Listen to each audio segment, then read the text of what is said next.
take a moment now just to lift up a few announcement stuff happening in our lives, our world, our community. We like to talk about ways in which we respond to what God is doing, and so we're going to do that now. First, just a reminder that there are those little clipboards in your row. Please fill that out. Let us know that you're here today. And I think I will actually tell the kids to go now, too. Yeah, okay. Hi, kids. We're still here. So I'm going to have you go now with Madeline and Bob, and they're here, and you're here, and now's a good moment. All right. Have an amazing time. All right, so fill out the clipboards. Let us know that you're here. Also, we do take an offering here at Salt House. We believe in a God that is generous with us. We try to live generous lives. So we have a few ways to give via the gold joy jar. Woohoo! Via texting, via online giving. So there's just a few ways. So be sure to live generously as you're able to. Also, I want to mention that, after worship today, we have an amazing meal that Nancy has planned for us. It is a spring festival of flavors from around the world. So we have food from Ghana, Italy, Japan, and Greece. No big deal, right? There's from Ghana, peanut soup, which is vegan, but you can add chicken. There's fufu dumplings. There's rice balls. From Italy, there's baked ziti and homemade Caesar salad. From Japan, there's gyoza and yakisoba. Gyoza is vegetarian. Greece, we have lamb mint meatballs and cucumber pasta salad, tzatziki, hummus, and pita bread, and a fruit tray. And I know, please stay and please eat, or at least take a to-go plate if you cannot stay. But it is going to be an amazing time, and thankful for so many hands who made this meal possible. Woohoo, woohoo! So amazing, amazing. So as mentioned, next week is Palm Sunday, so we're kicking off Holy Week beginning next Sunday.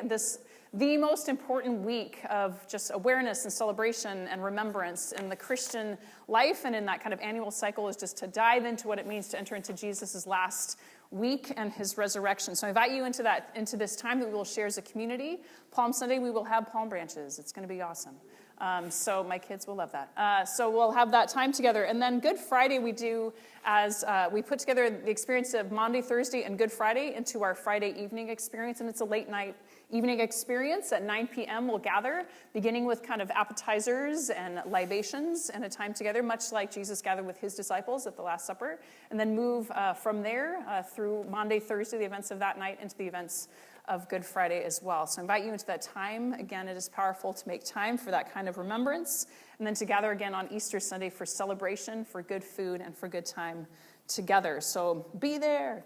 Also, just final announcement I want to offer that we're going to do a First Communion instruction class, which might mean it's really targeting kids in first grade or kids older who haven't had an experience or a conversation like this before. But really, anyone who wants to come and be a part of that conversation, you are most welcome to come.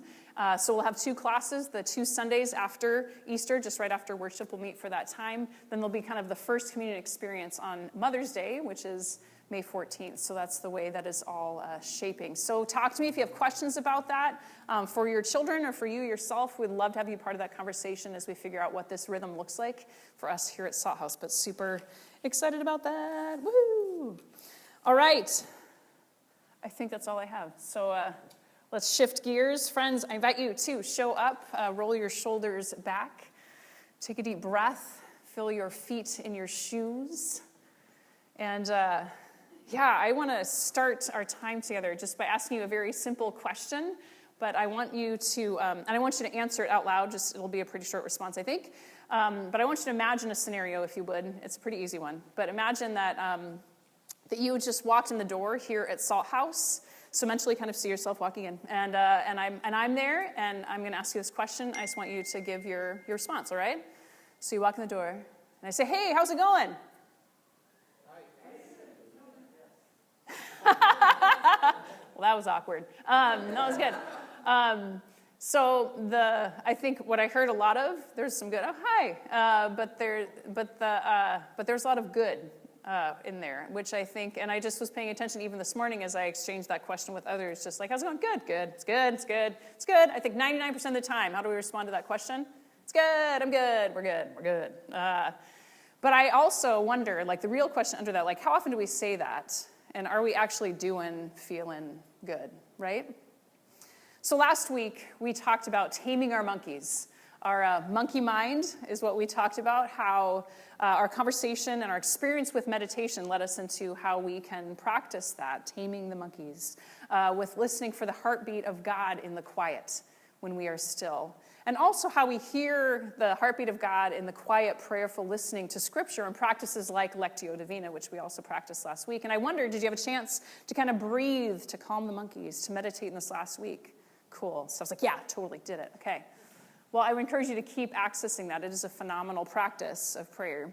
But part of how we enter into meditation is by really it begins with just checking in with yourself, right? About just checking with our bodies, taking stock of how we are actually feeling, giving ourselves permission to let our actual feelings bubble up and to experience them and name them as okay, whatever it is that we bring into that time. So today, in some ways, continues lifting up that just practice of self-awareness, of honesty, of naming and expressing what we really feel. Because where we're headed today we're heading into arguing that today is a good day to name that authenticity and vulnerability are absolutely central to living in the image of Christ, to following Jesus, to living the life of God. It has to do with that emotional awareness and honesty. And so today, specifically, we're going to be talking about tears. And we're naming and experiencing how the heartbeat of God, the presence of Jesus, and the sacred is there and heard in our tears. So to begin our journey into that, I think it's important to name what we already know, but what I want to name is that we are enculturated with the idea that tears are mostly not okay. Would you agree? That we're patterned into the practice of telling ourselves and others that, we're good, I'm good, we're good, good, we're good. But there's this emotional awareness, having our finger on the pulse of how we're actually doing. That is not something that we necessarily access very easily. So I want to bring us back to the question that we asked at the beginning of worship together. How, in your family of origin, where you grew up, how did your family respond to tears? And really, it's a question of how do they respond to the emotions that fuel tears? So things like anger, sadness, disappointment. How did your family express those emotions? Did they have a way of expressing them? In other words, the questions we asked, were tears welcomed? Were they okay? Were they normal? They're only okay in certain circumstances. So how did your family kind of do tears and the associated emotions? What was that like for you? Just continue again to be in touch with that. And as you think about it, I do want to say up front that most families don't do this well. I don't know, families just don't know how to create that space very well for tears and the emotions that go with them. I think very often it's the extremes of everyone's shouting all the time, or it's stuff it all the time. We kind of dwell often in those polar opposites. So if your family fits in that description, just know that a lot of families do. And that's because our families are affected by this wider cultural climate. And the way that tears in our culture are treated are often as a source of shame, of embarrassment, and weakness. Think about it. What do we usually say whenever we start to cry in front of someone else? I'm sorry. Interesting, right? Have you apologized for your tears before?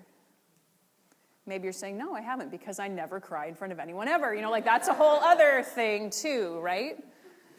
So I think even in the Christian world, tears and the accompanying anger, sadness, disappointment are often twisted into this weird form of lack of faith. Oh, don't be discouraged. That must be a part of God's plan for your life. Really?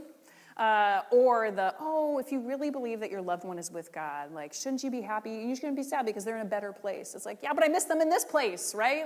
There's grief there. And so I encourage you just to be in touch with how you've been formed and how you express tears. And in light of all of this today, we name that tears are good, that making room in ourselves to really access what we feel, to express those feelings, the anger, the sadness, the disappointment, is good and necessary for us. And not only because every scientist, therapist, psychiatrist will tell you that, but also because the Jesus story tells us that too. And so we're going to turn to the Jesus story, to an important scene in John's gospel where we see this lived out. So the whole story that we could look at is, it's John chapter 11, verses 1 to 44. So it's this huge passage of scripture telling the story of Lazarus.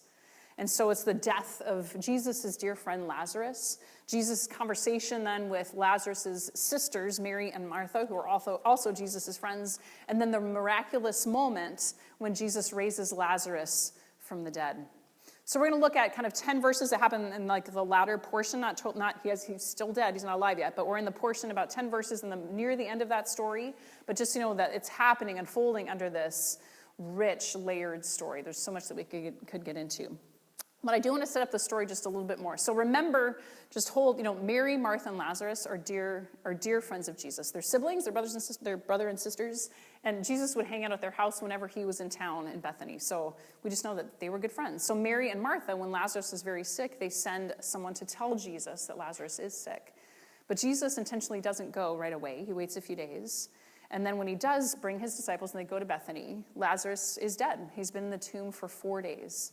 And many Jews have come to gather around Mary and Martha because that was part of their culture, is that they would grieve a lot. Like they would have like professional grievers. Essentially, it's like we go and we wail, So that was happening because Lazarus has died.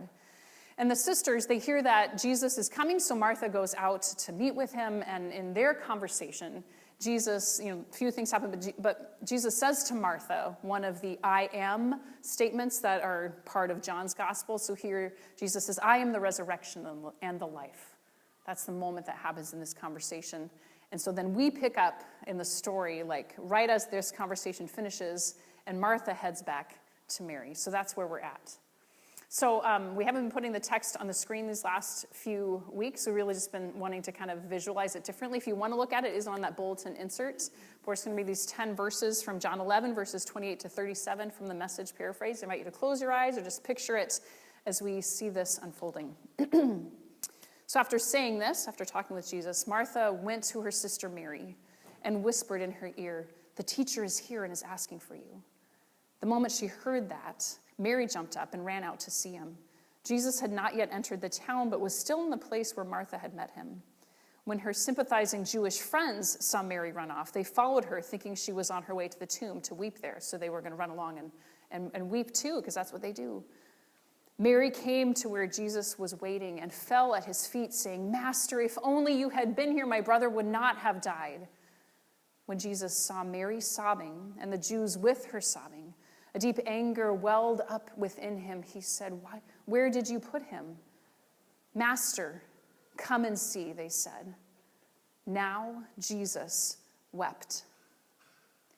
The Jews said, "Look how deeply he loved him."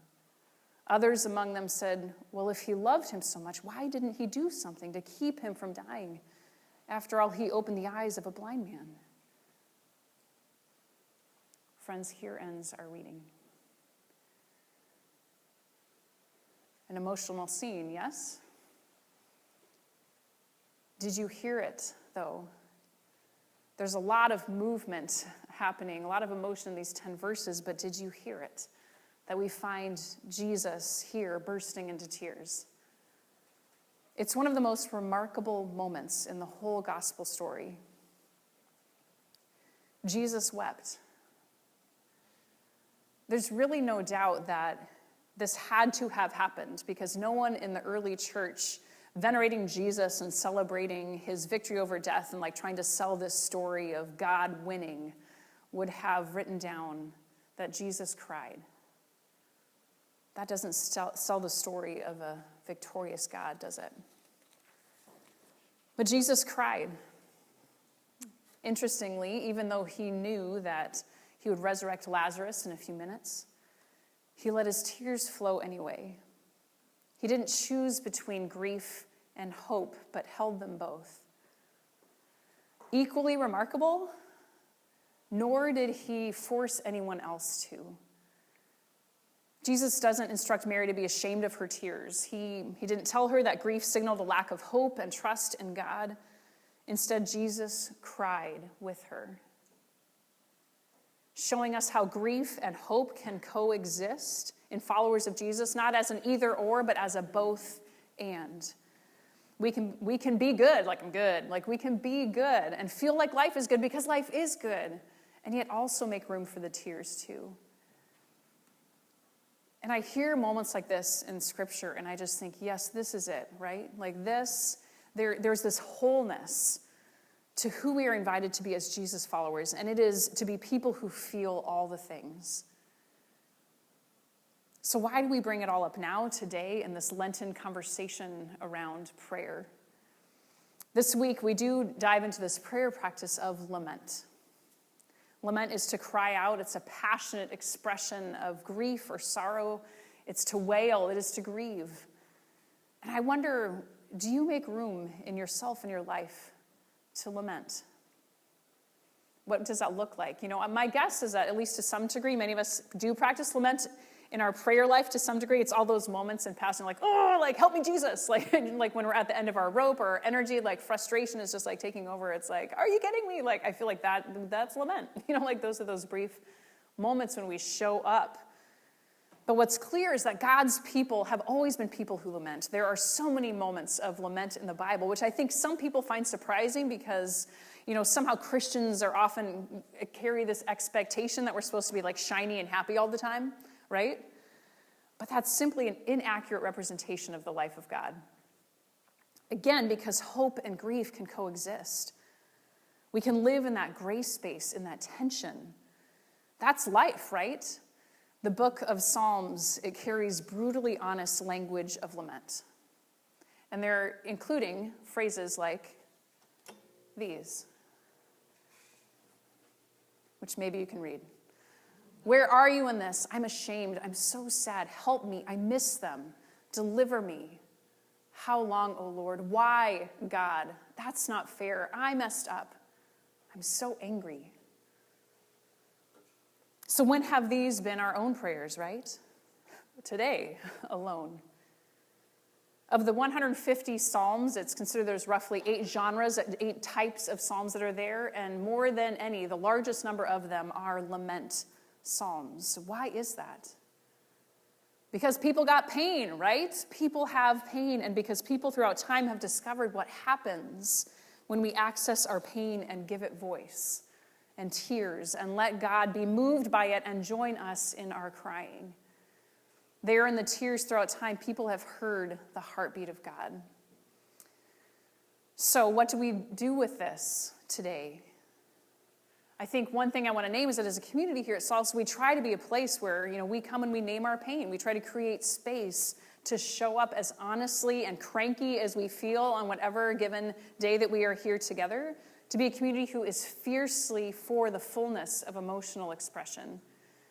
And it's hard to do that, but we keep trying. And then I would offer you 3 little challenges to kind of go against this cultural way of stuffing a lot of these more complicated emotions that we have. So my first challenge would be for you to enter into this week willing to, when you are asked how you are doing, hey, how's it going? To actually give it a thoughtful, honest answer. And the answer can still be good. Like, if you're good, that's awesome. Like, you can still be good. But, actually respond with how you're doing. So what would it look like for us to be people who actually share how we feel? And not every time. I mean, sometimes it's like you have 2 seconds in the grocery checkout line, and it's not the time to, get into it. I get it. But it's but pay attention to those times when you really can be honest about how you're doing. And to be vulnerable enough to do that. So the second challenge I would offer is just to ask, what would it look like to be people who stop apologizing for our tears? I challenge you to not apologize when tears happen, but to stand fully, and that's how you feel, and that's okay. The third challenge, final challenge, I would say, I challenge you to answer the question that you and only you can answer today. And it is, what might it look like for you to practice lament this week?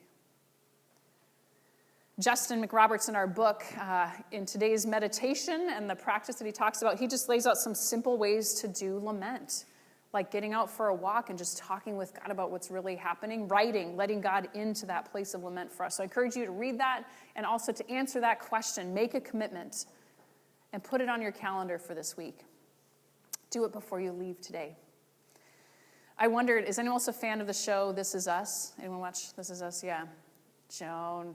So good. So we were catching up on a few episodes this week, and I'm crying my eyes out as usual because of this show, right? And I realized that watching that show makes room in me to let out some of those tears and lament that are in me.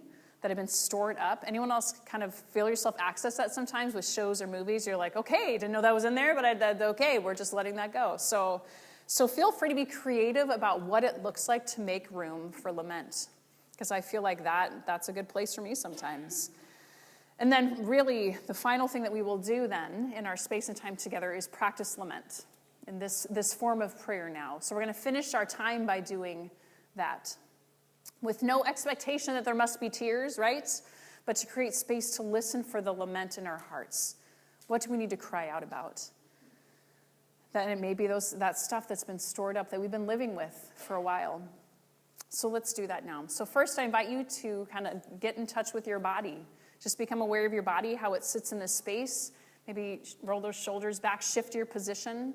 Feel your feet in your shoes, get comfortable. I invite you to close your eyes if you'd like. Become aware of your breath. Follow that breath in through your nose and into your lungs and then back out again. And here are the things that we open ourselves up to feeling today, to access lament.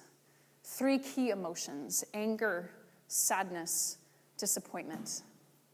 Anger, sadness, disappointment. Maybe just even repeat those, hold those words: anger, sadness, disappointment. Today may be a day where you feel very aware of how you're feeling one or all of these things. Maybe because of something fresh that's happening in your life, or maybe you've been carrying anger, sadness, or disappointment further down. Maybe it's been around for a while and you've just grown accustomed to its company. We invite God into these words, these places in us of anger, sadness, and disappointment. Letting it in as we consider our heart, our life, the dynamics of our relationships, dreams that may not have been realized yet, all the change and transition that we're facing. We invite God to let something, a situation, a person bubble up in the surface, and just talk to God about that. Let that become your lament. And maybe there's more than one thing. Maybe lots of things will rise up as your lament today. In our passage today, Jesus asks Mary, "Where have you laid him?" Which echoes of the very words Mary will ask of Jesus' body when she finds the tomb empty.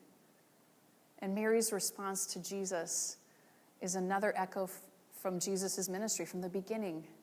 For she and the crowd, when Jesus asks about Lazarus, they say, "Master, come and see." Jesus said, "Come and see," at the beginning of this gospel. To those who wondered about following him, it's the simplest of invitations, and it goes to the heart of the Christian faith. In these moments now, come and see is what we say to Jesus as we lead him, all tears, to our places of deepest grief and sorrow. Come and see, we say. Come and see, he says in response, as he leads us through the sorrow to the place where he now dwells in light and love and resurrection. But we have to go through the tears to see the hope realized on the other side. And so we with Jesus come and see, we lament now.